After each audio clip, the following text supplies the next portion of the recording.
you doing, guys? Good afternoon, everybody. Welcome back to Cleveland Clinic Courts. We appreciate your attendance. Before we get started, we're going to introduce our President of Basketball Operations, Mr. Koby Altman, who will give a brief statement. He will then turn it over to Coach Atkinson for a brief statement, and we'll open up for questions after that. So without any further ado, Koby. Thank you everyone for coming once again to Cleveland Clinic Courts for a very special day to introduce Kenny Atkinson to the Cavaliers family. Introduce or at least thank his family for being here. Laura, Annika, and Anthony, we welcome you. We're excited to grow with you, and you're going to love it. You're going to absolutely love Cleveland. It's going to be home for you guys and some special years for you guys as well. So really excited to welcome you guys to town. With Kenny, we went through a very extensive and thorough process to land Kenny. We spoke to several really good candidates. Some will be future head coaches, some already were, and some tremendous candidates, but all roads led back to Kenny. He is modern, innovative. He's the right fit for this group. Experience, but when you think about the coaches that he's worked under, obviously the head coaching experience, the international experience, and his innovative approach to the game just really spoke to us. And we're excited. We couldn't be more excited to welcome you here. He's the right fit and the right match for this roster and this group. And some really exciting basketball is upon us here. And so just wanted to thank Kenny and welcome him to Cleveland officially. And congratulations, Coach. We couldn't be more excited. Thanks, Koby. Thank you, everybody, for coming on this beautiful day in Cleveland. Yes, I'd like to start off by thanking Koby and his group, Brandon and Mike. And it was a fair process, an interesting process, an exhilarating process. And as I got to know them, as the process went on, I felt more and more comfortable. And to get to this day is it's an amazing opportunity. I think we all know the talent that is on this team, the culture they've built, which is what really intrigued me about this job to begin. I'd also like to thank Dan Gilbert. Obviously, they've had incredible coaches here, incredible tradition, incredible players. So for him and his family to give me this opportunity to be a part of a kind of legendary program is just thrilling. Last people I'd like to thank are the other Golden State Warriors. Steve Kerr, the Lacob family, Mike Dunleavy. Your path in this league takes a lot of different a lot of different ways, and my experience with the Warriors made me a better coach. Obviously winning a championship. So I'd like to thank them because they've been great throughout this whole process. Okay. We are now open for questions. Please raise your hand. We'll get a microphone to you.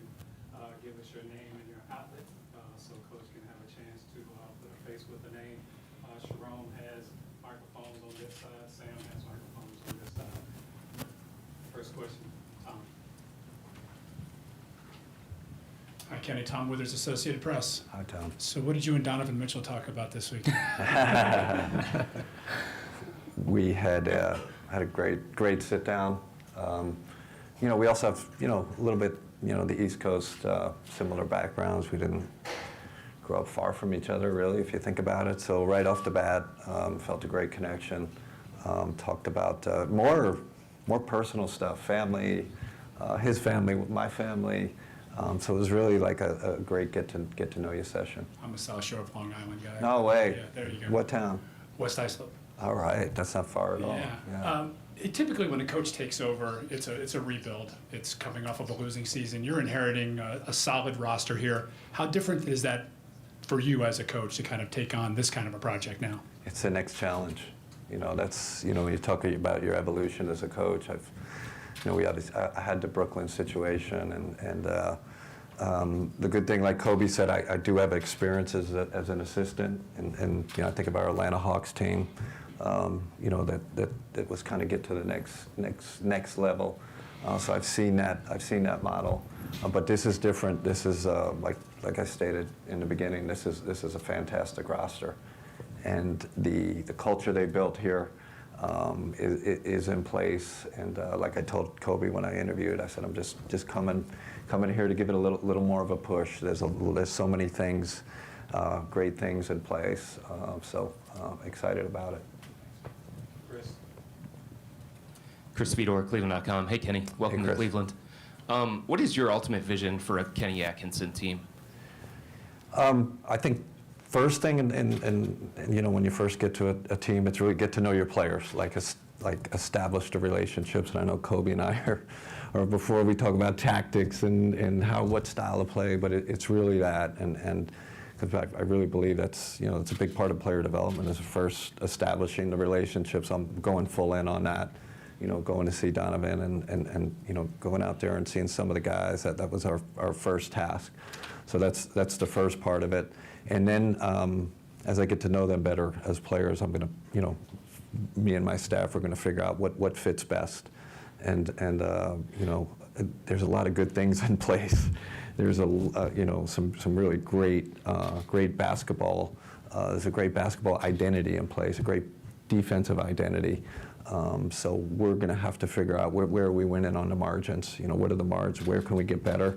I always think it starts with, I'll kind of quote Donovan's old college coach Rick Pitino. It starts with if every guy gets a little bit better, every individual gets a little bit better. That's how you can make the next step. And then I think we'll have a strong staff that'll make the tactical adjustments that we need to make to move this thing forward. And speaking of that, in today's day and age where pace, space, some small ball, how do you make two bigs that are traditionally non-shooters work nowadays? Yeah, you're right. The league is changing, right? The league is changing fast. It's a faster league. There's no doubt about it. I will say our kind of unique situation here, we got two bigs that are fast. They're just not big guys. They're knowing Jared really well. I mean, that was the thing to track. He can really get him. Evan is a 400-meter sprinter. Like he's got incredible speed for his size. I will say my experience in Golden State, I think, is going to really help. We played Draymond and Looney together a lot. We won a lot of series like that. So knowing how to use those two is going to be important because we want to keep that defensive identity. We want to keep that base. That's so important. Now it's and part of my job is when we figure out how can we get those guys, that group with the two bigs to be more efficient offensively. Daryl Ryder, 92.3 The Fan. Hey, Daryl. Kenny, welcome to Cleveland. Thank you. Off of Chris's question, I'll ask you about the two guards, Donovan and Darius. There's a lot of external conversation about those two players elevating their games, more so Darius than Donovan. So how do you get with the two bigs and basically the core four on the floor together? How do you have them all singing and dancing at the same time? Well, that's what they're going to pay me for here. You have four all-star. Evan will be an all-star. I think we all know that. So you got four all-stars. We got to make it work, and that's part of the reason I'm here. I've already spoken to Darius multiple times, and I'm just a huge fan. I mean, I can't tell you how many times he destroyed us when we were in Brooklyn. He's obviously a great shooter. Excellent, underrated passer. So it seems like something that when you have multiple ball handlers, and again, I'll hark back to my Golden State experience. Steph and Jordan Poole. Like you have a lot of pieces, but the talent's there. So it's just we're going to work on tweaking this where we maximize those guys. But I just love both of them together, quite honestly. And you come in, as you were asked about, to bring this to the next level. Yeah. What is it about how you develop relationships with your players that has made you so successful over the years? Let's see. I think I'm a player advocate. I know that sounds, well, shouldn't every coach be a player advocate? But I love that more than anything, the interaction with the individual player.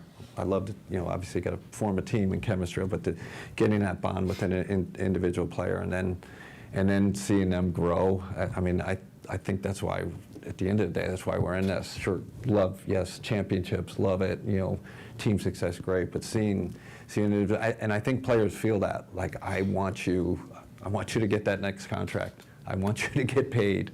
That's really, a big part of it. So I think when they feel that passion, and part of that is getting out there with. Are you in the mix with them? Are you rebounding for them? Are you contested shots? I want to. I'm not going to shy away from my kind of on-court, development background. I'm going to be in the mix. I'm going to take individual sessions with these guys. I'm going to keep that bond and keep growing that bond and then challenge them, right? Like, that's the last part of it. I do think, I know that line where you have to challenge and push a guy to get to the next level. Jason Lloyd, The Athletic. Hey, just Jason. with Evan specifically, what have you seen from him offensively that you like? And what else is there to get? How do you get more? He's so multi-talented, right? And so and that was a big part of our discussion, right? And during the process, how to get him to the next level. And I think, first of all, he's 22 years old, so he's just naturally going to grow. So that's exciting, just with the talent. But I do think we can schematically get the ball in his hands more, quite honestly, and it's going to be in multiple ways. I think when you have a guy that versatile, it could be him in transition, bringing the ball up. It could be him handling in a 5-out situation more, him handling and pick and roll. I think there's creative things we can do to help him. I know I've spoke with him. He's excited about it, but there's definitely just his general usage. I think can go up, and we have to figure out, the best positions to put him in. But it's like I can't wait to get on that task, because I know that's a big part of us, taking that next step we're talking about. Donovan is an incredible player. He's a top 15 player in the game. Does Evan have to be the best player on this team to be a championship contender? Not Or can you necess- do it with Donovan? Can do it with Donovan. He's, MVP. You got one MVP, and I think that's the league, right? It used to be, you used to have to have 3. I'm not sure what it is. I don't think it's What's the working. number now? Yeah, you look at other teams, like that's not necessarily the model, but like you said, you got a top 15. But my thing is, I don't know where Donovan ranks in that. Or you getting him into my job is let's get you into the top 15. And what's great about this situation is the roster that's in place. There's enough. There's enough to take that next step. No doubt about it. But Evan's a big piece of that. And I'm going to feel a huge responsibility to help him get to that, top 15, top 20, whatever it is, and who knows, top 5. Why not? With the skill level and the athleticism and the human being, I don't see why we can't. Eden Sands, Cleveland.com. Kenny, just understanding that you have had experience with some of the guys on this roster, Karis LeVert and Jared Allen, and you spoke of creating a culture and helping grow this culture that's already built. How does having relationships with some of the guys already on this team help you just get into the vibe of this team early on? I think it's huge. It's like that first day of school when you come in and somebody maybe that went to your elementary school, right? You're oh, I can actually sit at the table with these guys. But it's more than Jared and Karis. Haven't been in this league a while. Now, you develop relationships with guys from other teams, believe it or not. So Max Strus, I have a relationship with him. Am I not like Karis and Jared? George, I know. Darius, I talk to him during the game sometimes. So there is from afar that kind of mutual respect, hey, I respect your game, I like how you coach type deal. So I, not only Karis and Jared, I kind of feel like I know a lot of these guys. Even Donovan, like, competing against him in the playoffs before, you just, they know who's on the bench on the other side. So that's another reason to have a comfort level, and I'm feeling that right off the bat. Like just getting on the phone with these guys, I'm like, yes, this is going to work. So. You've also spoken about the importance of the assistant coaches that you have for this team. What is your mindset when bringing other guys in to help you along the way? Yeah, I just want to surround myself with, obviously coaches with positive energy. That's the first thing. I think surround myself with player advocates, and I think, it takes a group to do this. It does as a coaching staff. Sure, I'm kind of leading it, but I think one of my strengths is being super collaborative. I lean on ideas. I love information. I love when coaches bring me information. This is definitely not going to be a top-down situation. So more importantly, it's more important to bring in a strong staff, and we're going to do that. We're already already down the road with the group, and we got some great coaches here. So that's a challenge for us to streamline this, so we get the best coaches around a top level group. Joe Gabriel, Cavs.com. Hey Joe. How you doing? Coach, before you even took the reins last week, your first official job as coach, you were in the draft room, I understand, and you kind of helped with the picking of Jalen. What are your thoughts on him as your first rookie coming in? Well, when we picked him, within 5 minutes, I got 25 texts from am I allowed to say this? Yeah, I never know, like, the rules, like, is he, and just what an incredible pick, like, right, and that's like, because I've been involved, I've been with Team France and all that, so I wasn't watching the draft and listening with Koby and their history of Brandon, their history of drafting guys. I felt pretty it was the best draft I ever had. I could just kind of like come in there, yeah, like man, so I felt good about it. Then when I got the text from people I really respect in the league, that this guy's really good, and then the last part of that, I called Mark Mattson, who I know from along, and it was like we got 20 minutes on the phone. Of course, college coaches support their guy, but it was like over the top. Like, he's really, excited. Now, he told me he was going to be in the rotation this year. That's how. And I said, Mark, the NBA is pretty good. And who knows? But I thought that's how much he liked him. So that's pretty cool. And you said you kind of fell in love with the culture here. What do you see as the culture here, and how can you kind of build on it? Listen, when you go from, it's being in the league, right? So people talk in the league, and I watch from afar, right, when I'm playing the Cavs, and when you go from, was it 22 wins or 22 wins to, conference semifinals, the trajectory is, quite honestly, these guys have not gotten enough credit, because I think I know how hard it is to make that jump. I mean, that's an incredible jump, an incredible 5 years. Obviously, after the, LeBron championship, all that, and then to kind of reboot and build not only a team that's on the rise and made a huge jump, but the culture's got to be good, and then knowing the players that are in place, the personality, so. You're doing it with high character players, and I don't say that I don't just say that. I know it, because when you go for these jobs, you do your background. They do their background on me. I do their background. And I was like, man, remember Koby, when I walked in, the first thing I said, I want this job. I'm going for it, and I'm going to be aggressive, because I knew all the kind of great things that were in place. Terry Polito from the Cleveland Plain Dealer. Hi, Terry. Kenny, how many times did they interview you, or can you talk a little bit about the process?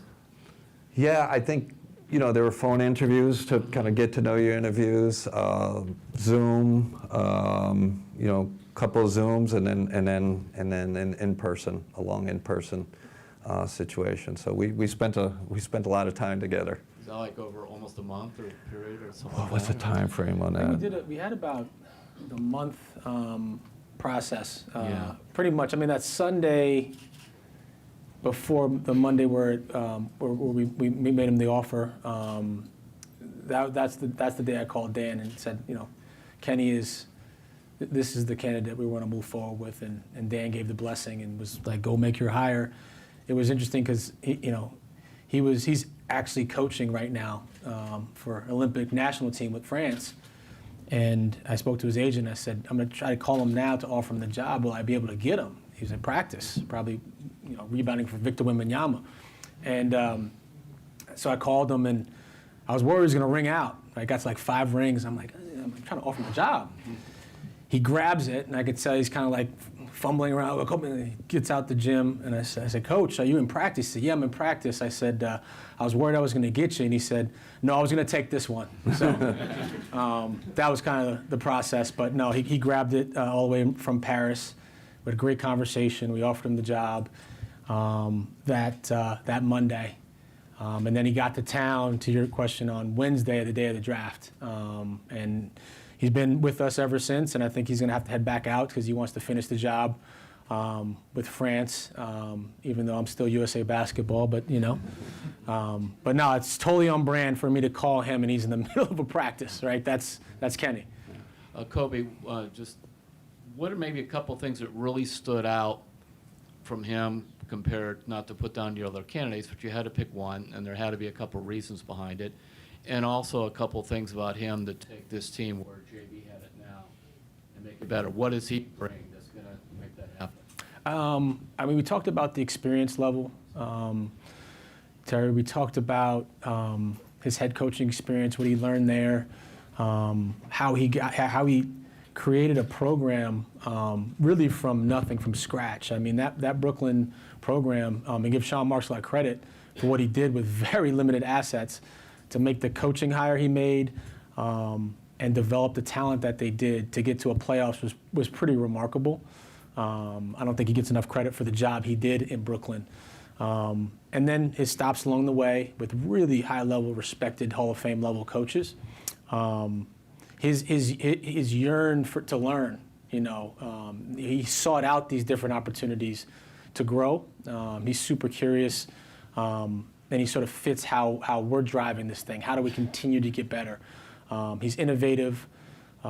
His approach is creative. I think we're going to see a lot of different lineups, a lot of different strategy. How we use Evan this year is going to be pretty cool.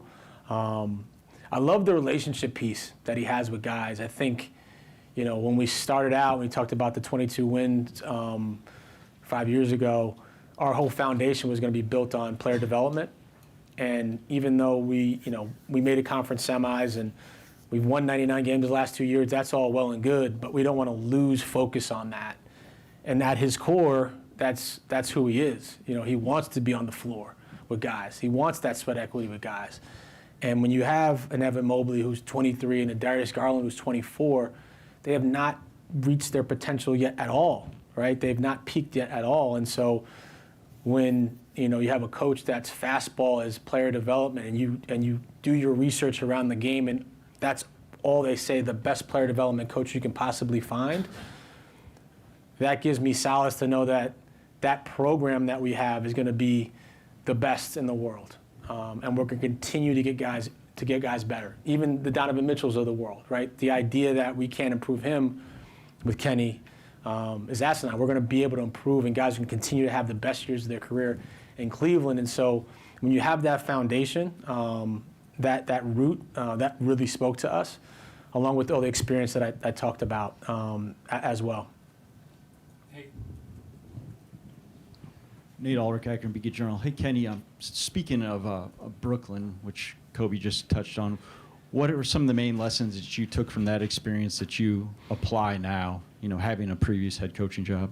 Oh, man, I've changed. My experience after Brooklyn, and like Koby said, I think it was strategic, the way I approached it, getting with Ty Lue with the Clippers and man, we ended up going to a conference finals, but just definitely a different philosophy, a different approach than what I was used to. So I soaked it in. It was a great, just a great experience, observation experience, and have the utmost respect for him. And then obviously, going to Golden State and Steve Kerr, it was, again, a different take, a different way of doing it, and man, that really opened up, my eyes. He definitely had, different approach than I did. So using those, I think using those, my experience with those two situations can make me a better coach. And I sold that to Koby. I said, I look back on Brooklyn, man, there's so many things I could do better. And then I saw it live. I saw it, I was in the, kind of in the bus, like, look, how does Steve do it? How does Ty do it? And that's really gonna, I think it's really gonna help me. And then the last thing, I do think I'm one of my strengths is I think the league is changing, like we talked about, and just getting can you get ahead of the league? What's happening? How quickly is it happening? How are we shifting? I think me and my staff, that'll be a strength of ours. We'll be able to kind of be right with the league or be a step ahead.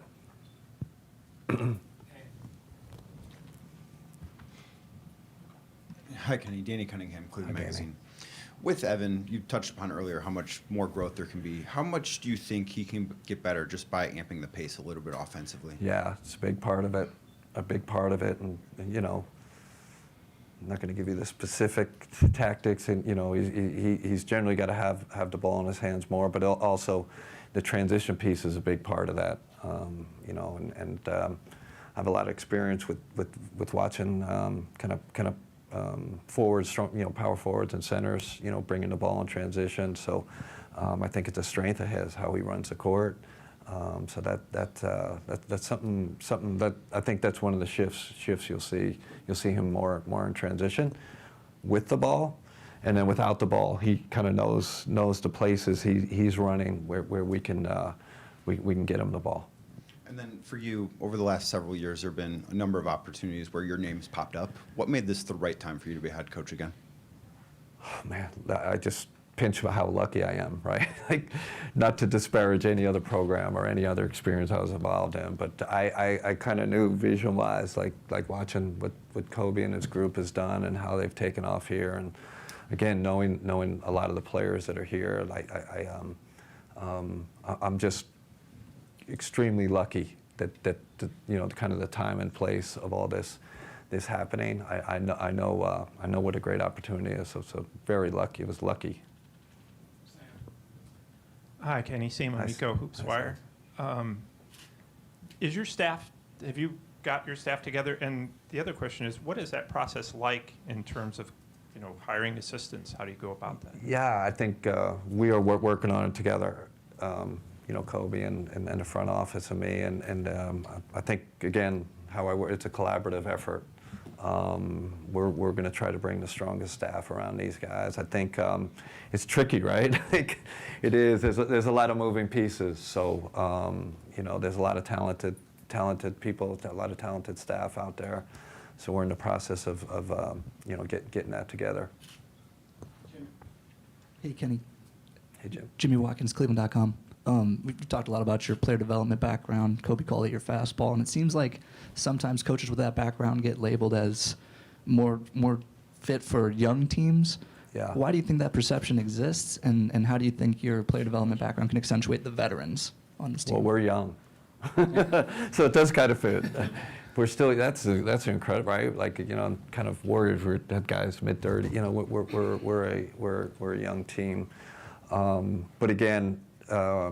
And you said it at the end there. It's not just the young, right? It's the veterans too. It's Donovan top 15. Is it? Can we get to you in top 5? It's everybody across the kind of, and player development kind of gets this just kind of label a little bit. And it's like, oh wait, that's like coaching. Like this, that's, you know what I'm saying? It's like it's a little bit of a buzzword. So that's what the greatest coaches in this, in this league have done throughout history. So, and then I do think, there is a I have a lot of playoff experience, playoff experience as a head coach, but also as an assistant, right? Like being in intense moments and being in conference finals, playing against LeBron, like scheming against all these great players.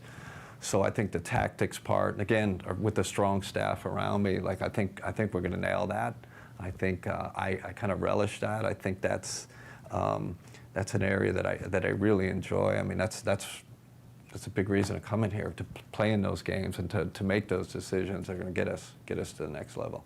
And then you mentioned your experience with Golden State. You even thanked them in your opening statement. Yeah.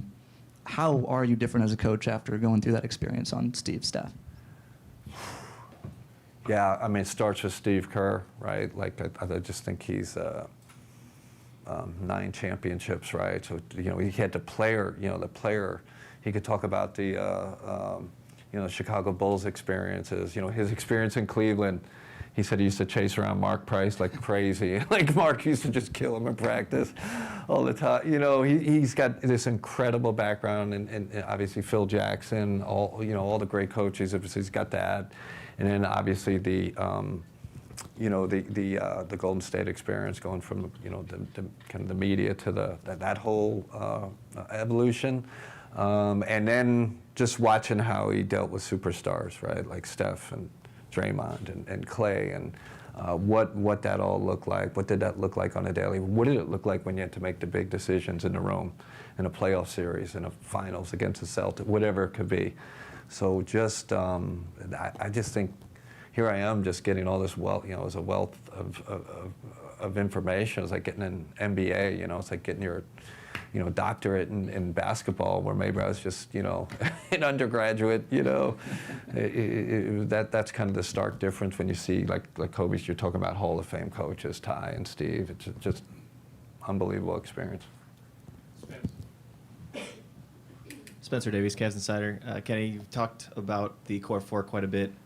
Just wanted to get your kind of opinion on the depth of this team and how important it is to utilize that even throughout the regular season.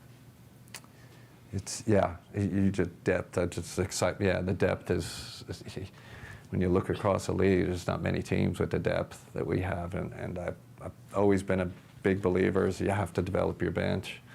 It's a big part of this. It's a big part of the big picture. Playing a lot of players, and not only develop your bench, but I think you can find guys. They need opportunity. Guys towards the end of the bench, middle of the bench, again, part of the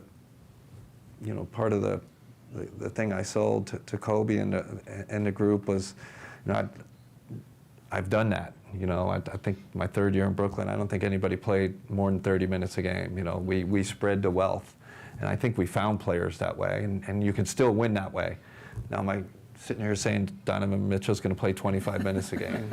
No, but we are going to use our bench, and we are good. And Steve, Steve was a big. Me and Steve would, man, we are, especially early, middle. We're, and I think that helps you in the playoff. I think it helps the locker room. Helps guys get better because they have opportunity, and it's going to help you when playoff time comes, when you need that. And you guys have had that experience, right? In Cleveland, as Richard Jefferson, you've had guys in the past that, man, all of a sudden we need the 11th guy. It's game 4, and so struggling. Boom, he comes in and makes a difference. So we're going to embrace that mentality, the bench mentality. And this is kind of an open-ended question, but what's the key to connecting with a player as a coach? Oh, transparency, honesty, and then what's behind that is love and care, right? Like, it's you got to be, kind of super transparent, honest with them, and then you're, I think of my Jared Allen experience where I was, coach him hard, but I also, I took him in the gym and said, your number's going up in these rafters, and I really believed that. Like, you were that talented, so that, that where you really believe in them, but you also got to coach them and be honest with them. I'll ask to Chris and then Tim Alcorn. Kenny, you mentioned your experience in Golden State and how Steve handled superstar players. you didn't really have that as much in Brooklyn. It was a different category of player. Yeah. So whether it was in Los Angeles with Paul or Kawhi Yeah. or Golden State with those guys, what specifically did you learn about that you think can help you with somebody like Donovan? I think what I observed, in both those places, more one-on-ones, more individual conversations. I think you're partnering with your best players. It's a partnership, and Ty was great at. Steve was a master at it. Where when you're making big decisions and sure you're the ultimate decision maker. There's no doubt about it. But you have talked that through. You've talked through it with your best players, and a lot of my experience. A lot of times, they might say no. Why don't we do this in the pick and roll? Why don't we do this? And so really, it's a true partnership, and that means you better be a great listener. When you do have those one-on-ones, and you're not taking maybe every idea they have, but you're implementing some of them, and it's going to help. Obviously help the team. And Koby, for you, where do you guys stand with extension talks related to Donovan? So we were just out in LA for his camp, his elite camp with Adidas. Don was in a great space. I don't want to talk specifics until we can. We feel good about Donovan. He's in a great space mentally. He's healthy. He was out there with those young high school players, hooping in a really good space. Really enjoyed the fact that him and Kenny could sit down and talk about the future, talk about the team. He's still under contract right now, so I think we can talk about him as a Cavalier. And so, he's invested. He's really invested in what we're doing, and hopefully soon we'll have more of a decisive answer on that for you. But he's been great. He's been super involved and super collaborative, and very, very much pro Cleveland. Hey, Kenny, right in front of you here. Tim Elkhorn, Cavs Radio play-by-play. A lot of talk about Brooklyn. Poring over those numbers when you were the head coach. Pace, 3 balls, near or at the top of the league. Is that the Kenny Atkinson philosophy that continues here, or does roster and lineups alter that at all? That's at my core, yes. That's the philosophy. But I think it's like I said in the beginning, it's getting to know this team better, and that's the process I'm in. Getting to know this team better, getting to know the players better, getting to know their strengths and weaknesses. But at the core, I think you saw it this year in the finals. The court is spread. The 3 ball is a huge part of it, and I do anticipate picking up the pace. Shooting more threes, crashing the glass a little more. I think that's something we could do better. So, but again, we're going to do whatever the tweaks necessary, to get this to the next level tactically. So definitely gotta we're hard at work figuring that out right now. You mentioned the finals, Boston NBA champs. Some of the reports out there that other teams in the East are making some pretty significant moves. Where do you see the Cavs falling as far as the Eastern Conference is concerned and stacking up with the other teams in the East? Yeah, I've always been this way. I'm like Cavs focused. I'm just, it's always been my process. Sure, I'm aware of the league. I obviously watched the league, and I watched trends. I definitely know what other teams are doing in the league, but I just think if I'm singularly focused on this team, with the old, the old Bill Walsh quote, follow the process. The results are going to come, and I just believe that. That's a model I've seen with great coaches I've been with, but it's also my philosophy. Okay. Thank you, everybody, for coming down. Thank you. Thank you. Thank you. Thank you very much. Appreciate it. Thank you. Thank you, guys. Thank you.